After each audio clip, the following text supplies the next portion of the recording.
beramal, jauhi perkara rugi dan lara, supaya hati terang dan cekal. Bismillahirrahmanirrahim. Assalamualaikum warahmatullahi wabarakatuh. Sekalung apresiasi buat penaja acara yang dihormati, kombinasi kehakiman yang bervisi serta hadirin yang dikasihi. Kawan-kawan, hari ini dengarkan, saya ingin bercerita, tinggalkan perkara yang tidak berfaedah.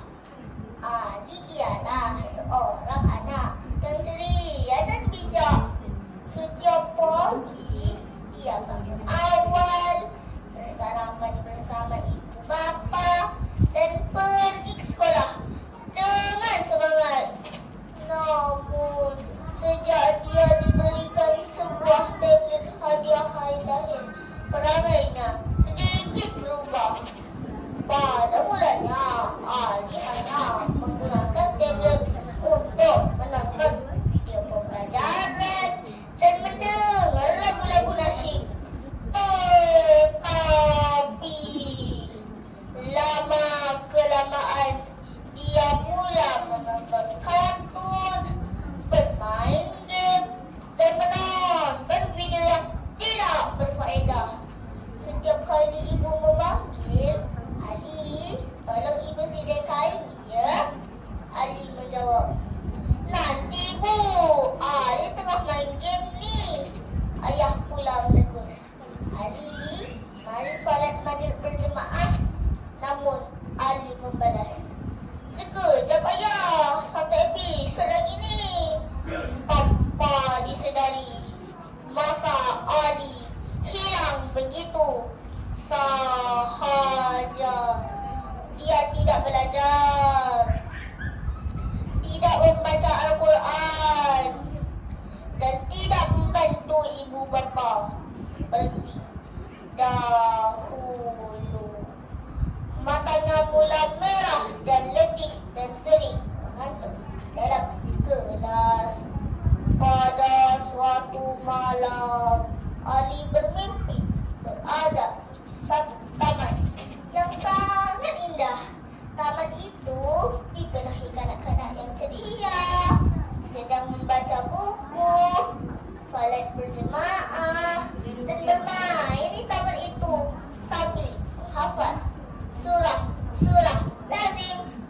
Ali mahu masuk ke taman itu, tetapi seorang penjaga yang berjubah putih berkata,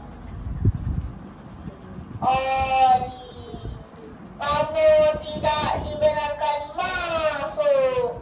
Ini tempat bagi kanak-kanak yang menggunakan masa mereka dengan perkara bermanfaat dan meninggalkan perkara yang sia-sia.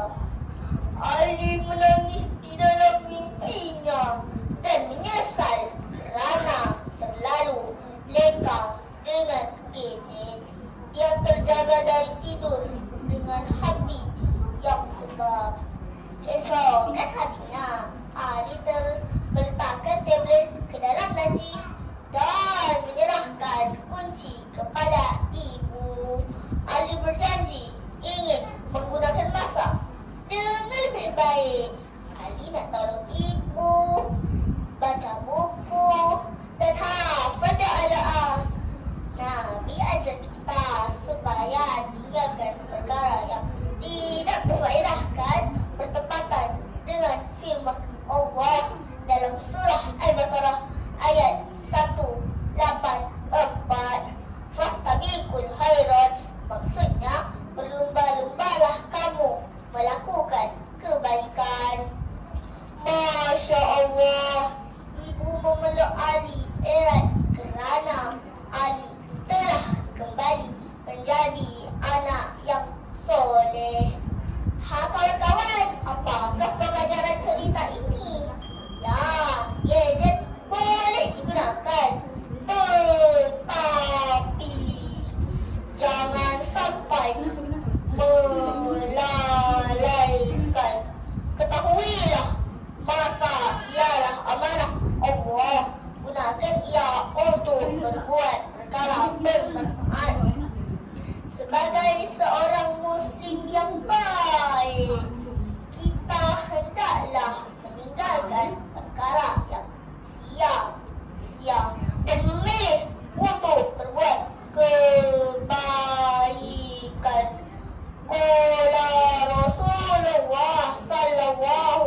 Wabillahi taufik wal hidayah.